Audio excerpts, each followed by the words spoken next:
Hello everyone, my name is Primitiva, and you might just be wondering, my mascot, my channel, my name, it's all based on Primarina. So why haven't I talked about her yet? Why is she my favorite Pokemon, my mascot, and how do I make it fit with all the biology and theorizing I got going on in the channel? Well, I got just a video for y'all. For me, Primitiva, to finally talk about Primarina. So here I'll go, it's my Primarina video.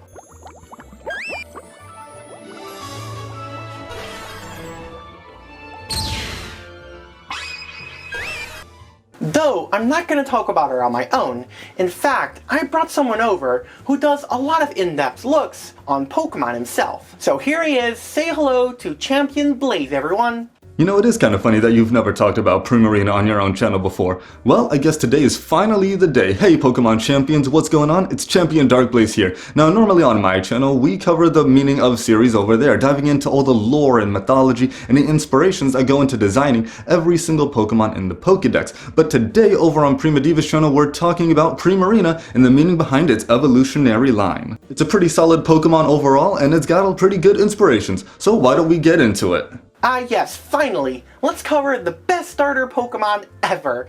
I hope that you are all as excited as I am. Since Primarina is from Gen 7, there's not that many dex entries to look at.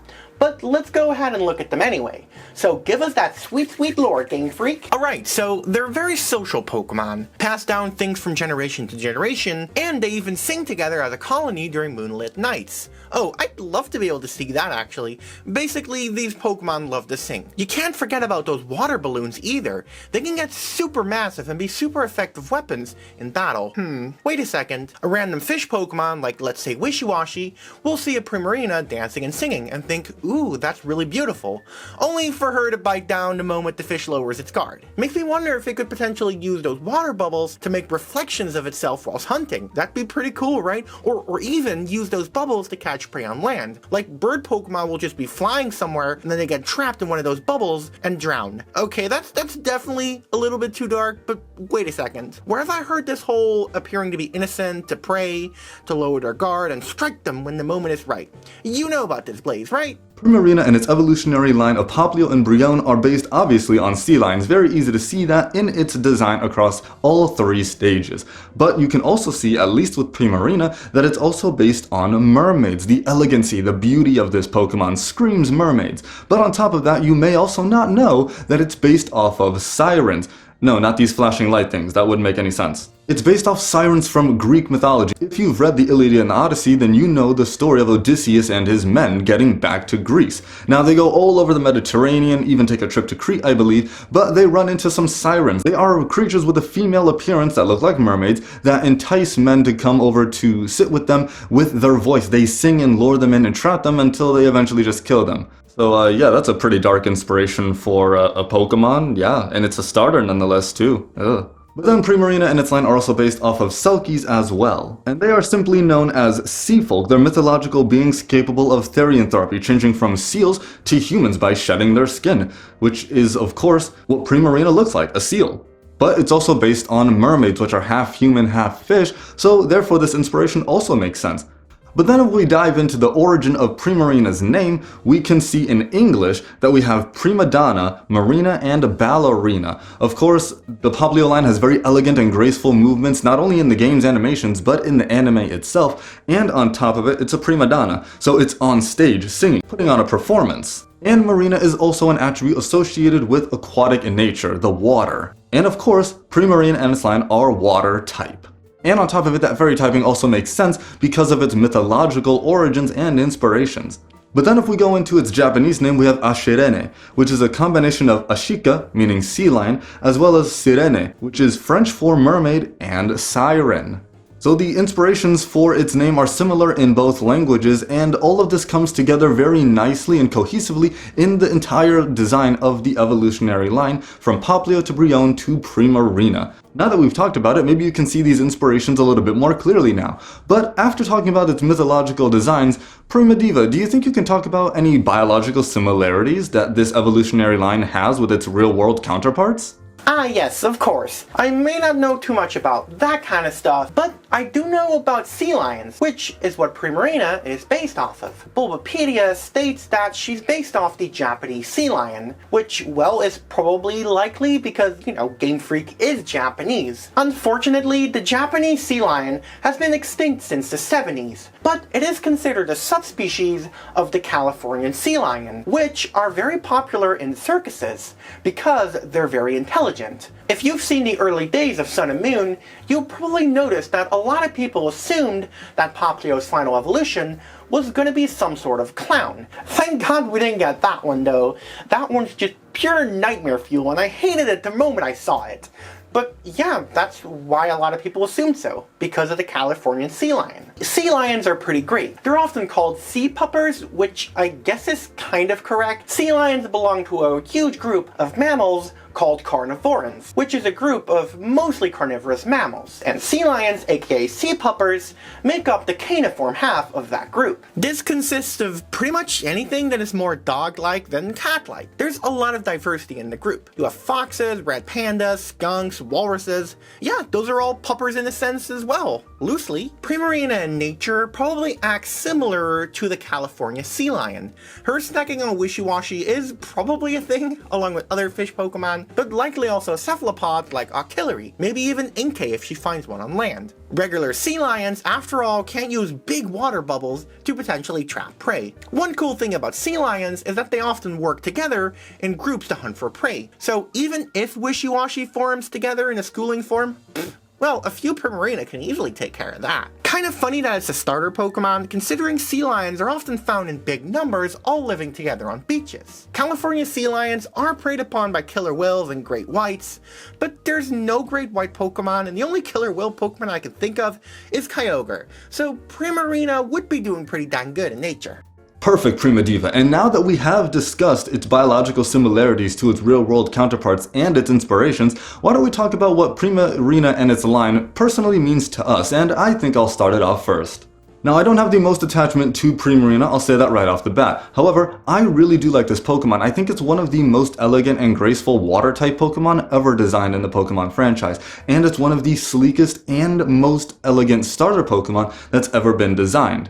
It's very cute, it's charming, it's lovable, it's playful, and those features really show off in the anime. We see Lana start with her Poplio trying to master the biggest bubble technique or the most durable bubble technique so she can monitor all the water type Pokemon in the ocean, and they do really good with that. We see it evolve into Brionne, evolve into Primarina, and the anime really made me love this Pokemon a lot more because you can see its elegance and its beauty in action, especially when it uses the signature move Sparkling Aria as well as its Z move as well. This line is just cute and lovable, very elegant, and I do really like it. I'm really looking forward to using it in a future playthrough of either Pokemon Moon or Ultra Moon, and I think it's really going to be a good asset to the team. Its water fairy typing is actually freaking fantastic and a very good typing overall. Hopefully a playthrough in the future will help me bond with Primarina just a little bit more, but I know that Prima Diva has way more to say about Primarina than I do, so why don't you take it from here? Ah yes, time to gloat about my favorite Pokemon line. Okay, so when Poplio was first revealed, I honestly didn't like it that much. Like, I thought it was cute, but not that cute. But then I saw a lot of people just picking on the poor thing and I felt really sad. So I instantly joined the hashtag Poplio Defense Squad, and therefore I started adoring it much more. And now I just think that Poplio is like the cutest little Pokemon ever. I remember that Primarina, along with the other two, actually got leaked in June of 2016.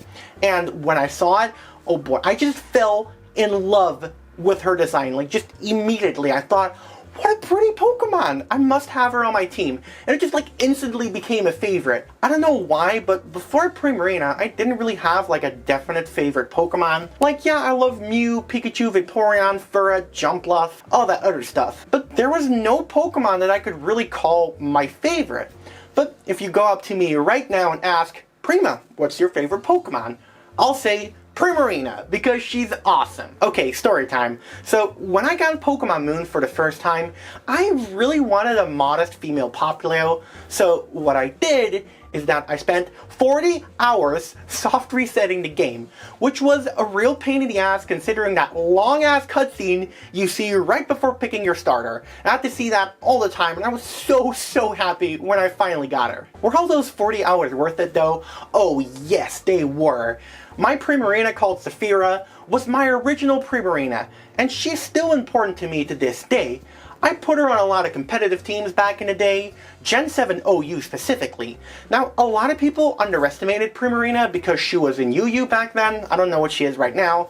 But basically, they would think that she wasn't going to do anything, so I would just throw her out in the field. I would spam Hydro Pump because I had choice specs, and sometimes, what was really funny is that sometimes someone would throw out, I would be up against a ring team, right?